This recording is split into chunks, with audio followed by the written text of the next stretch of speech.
So thank you everyone and welcome to the session here. Today we are going to look at Ayurveda and yoga, how we can combine them, and specifically we will weave in how it can also be helpful for women's health and around our menstrual cycle, and also a little bit about how it can help in our various life stages. So I'm Namita. Most of you would know me. I'm the founder of Yoganama, and I have studied Ayurveda with that David Frawley. I've done his course, and I, of course, continue to study and self-study these subjects on my own as well. So I've structured this session in 3 sections. The first one is going to be about Ayurveda and Prakriti, just basically understanding these concepts. Then we deep dive a little into doshas, their characteristics and how they manifest in us. And lastly, we get into finally yoga, which is one of the ways to balance the doshas. Section 1 is Prakriti, and when we talk about lifestyle, we talk about prevention. Moment cure comes into the picture, it goes into the domain of Ayurvedic therapy or Ayurvedic doctors. And today's session is going to be about prevention. From there were basically 3 main texts of Ayurveda, and I'm going to just spend 1 slide on this, but I think it's important to have the concept.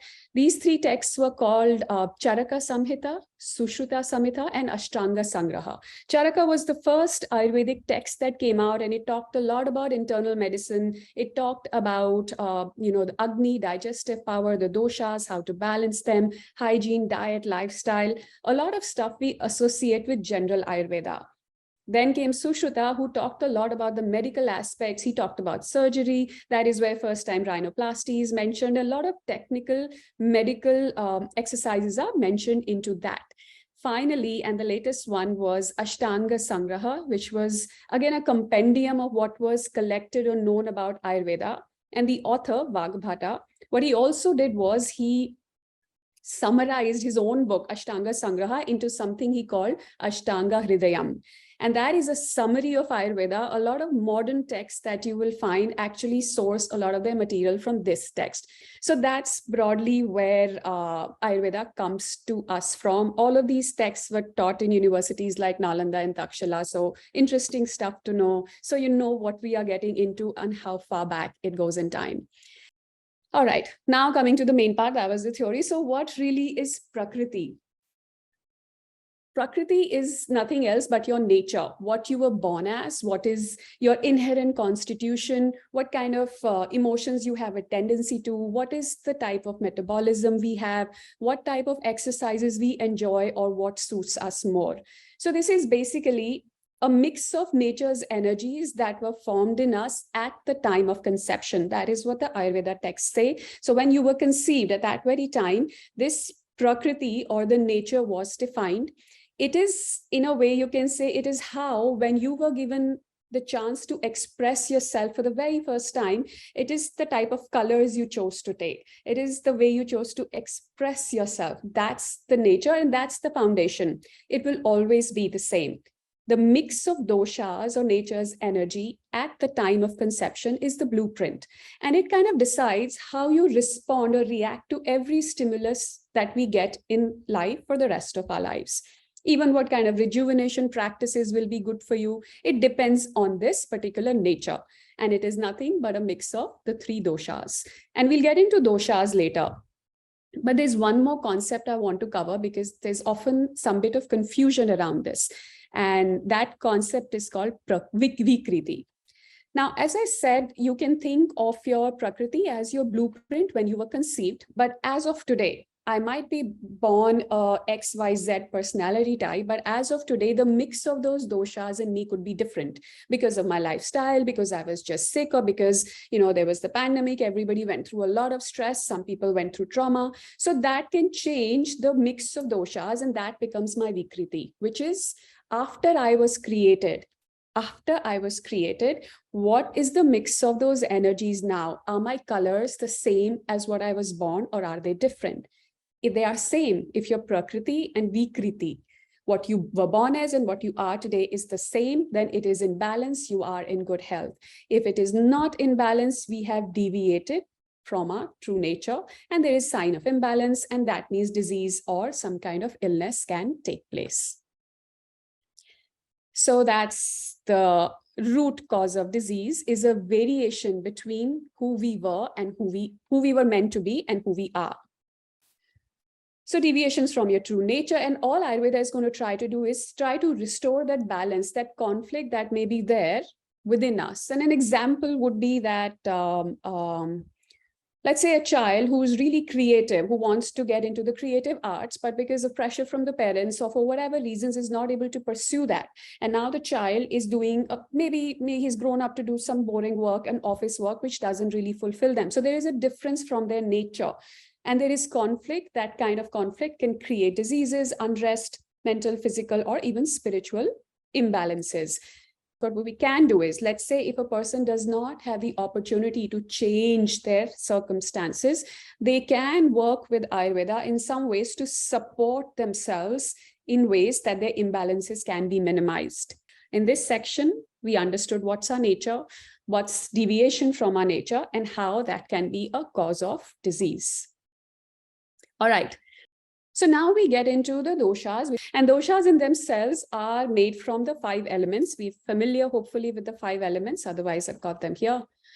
Now, if you just think about it, what other qualities does air have? Air is very lightweight. It's subtle. You can't really see it. It's mobile. It likes to be everywhere at the same time. It loves to escape. It is also very rough. If you see, air itself can weather down mountains and stones and erode them. So these are just some qualities. As you think of air, you know that that is also what Vata does to us. What is Vata? Vata is the spirit of movement. All movements in the body are governed by Vata. And what is movement? One is physical movement, of course. Then is, let's say, movement of waste material. It is a Vata domain.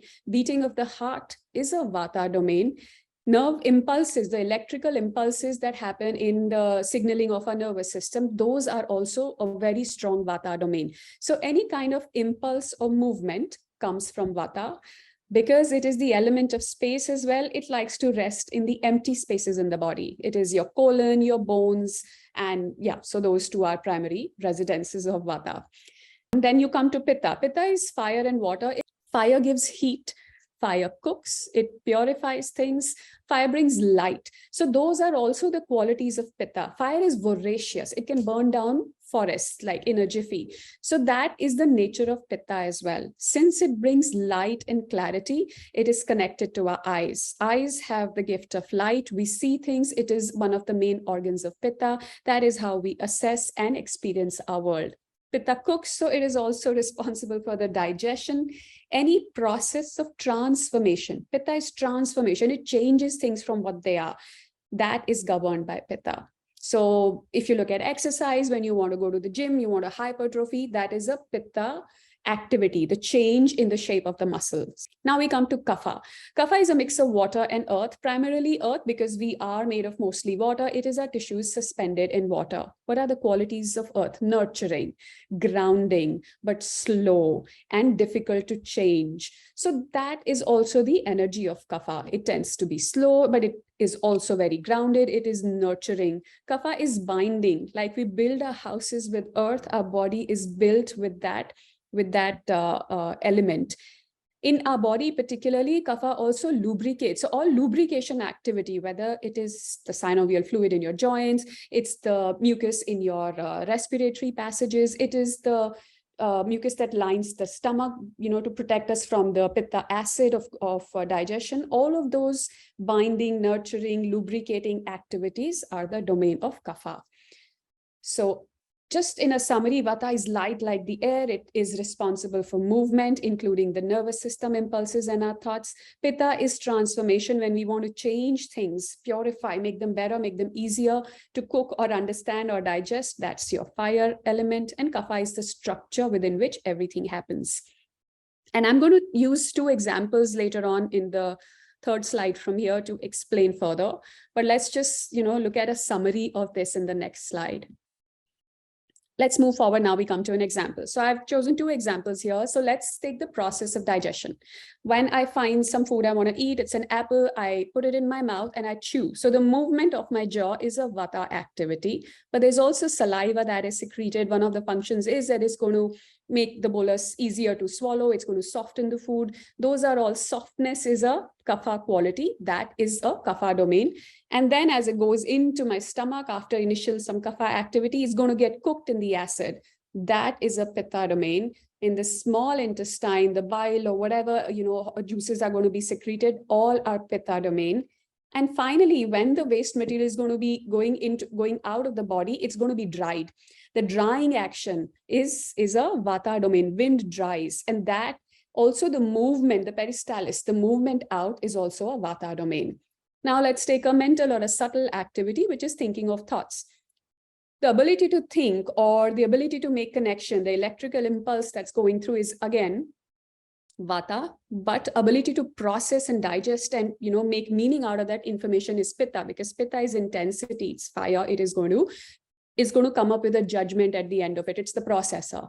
And finally, to be able to save a memory is Kapha. To be able to hold a thought is Kapha.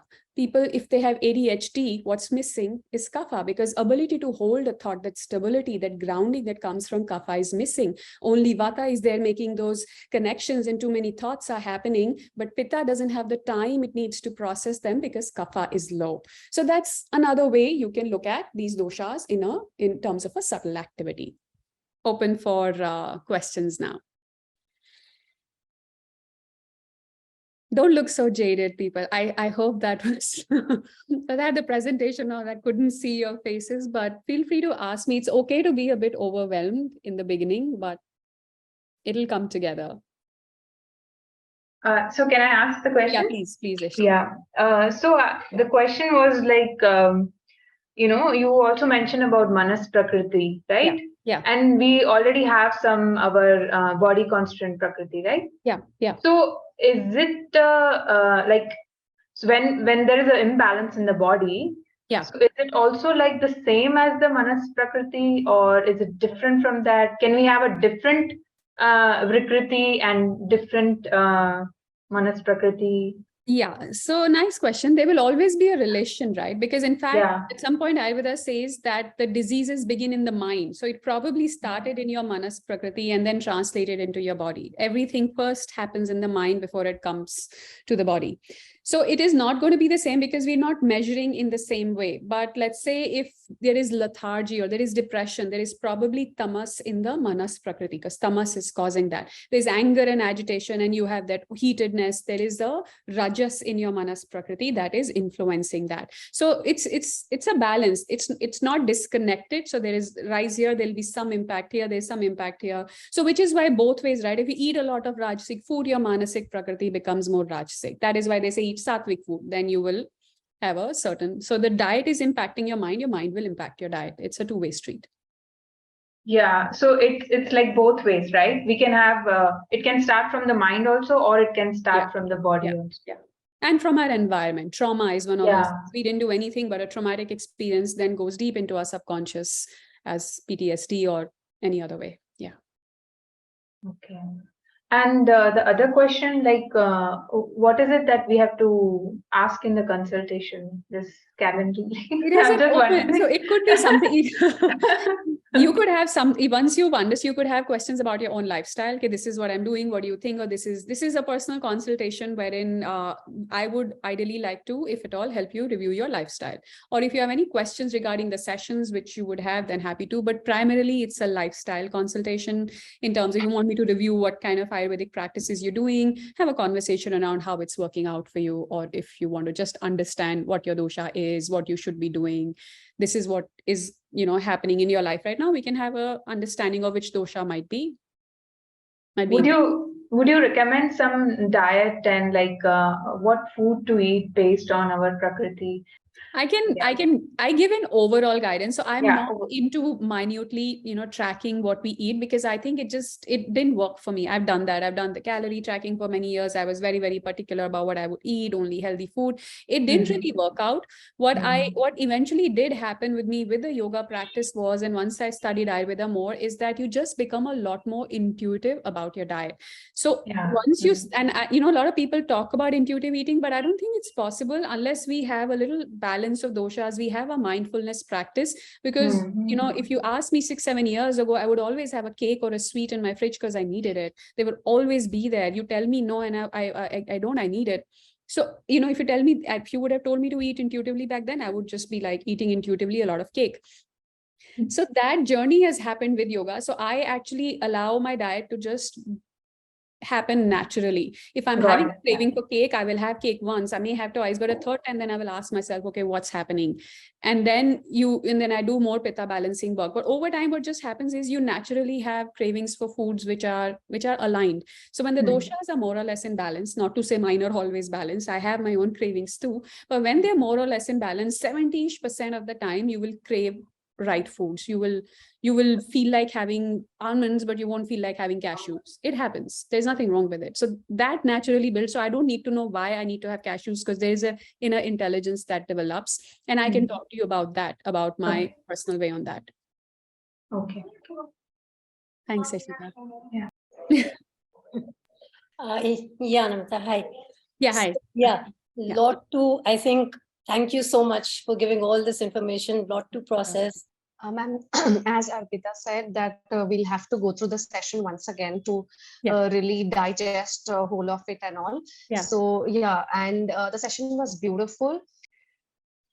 Namita, one quick question. Yes. Can different aspects of a life be governed by different doshas? Because I feel that it's not just one, I'm not just one thing, or not even just two doshas, right? Yeah. Okay. Because like how when you mentioned, right, learning. So probably for me, learning, I could relate to one, one specific dosha, and in other aspects of life, I feel, okay, there's something else which is more dominant. So yeah. Okay. So what happens is that, there are 7 types of Prakriti that would be there. One is the pure types, which is pure Vata, pure Kapha only, and pure Pitta. And there's dual. Most of the world is dual, where there is 2 that are in play, 2 and 2. And third one is also there, but lesser.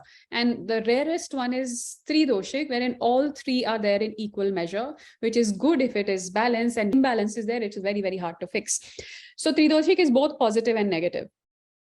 And when they are dual, then there is, in certain areas of life, one will be more prominent in other areas, second. And obviously the third will be there. So when you do a test, they'll ask you some 50 questions. And it doesn't mean that if you're Vata Pitta, then Kapha will not be there at all. It will be there in certain aspects, but it'll be, let's say, out of 50, you'll get 7-8 points for that. And you will get more, or whichever number. That number varies for people. So you will have all 3, which is why I say it's very hard to make a judgment about someone, because you never know at which point which dosha will be more prolific for them. Yeah. But there is a tendency, there's overall, not to generalize. I think a lot of criticism people have about these personality tests, and rightfully so, is that they generalize, and we shouldn't do that, because it's more of an intuitive exercise to help you understand yourself more and your environment more. And if you want to help other people, help other people understand themselves more. Yeah. Thanks. Yeah. Thank you, everybody, for joining in. It was lovely to have you, and I would love feedback. So whatever thoughts you had about the session, it would be very, very welcome. Yeah. Thanks a lot, Namita. Thank you. Thanks, guys. Have a good evening and have a good weekend. See you on Tuesday. Yeah. Thank you, Amita. Bye.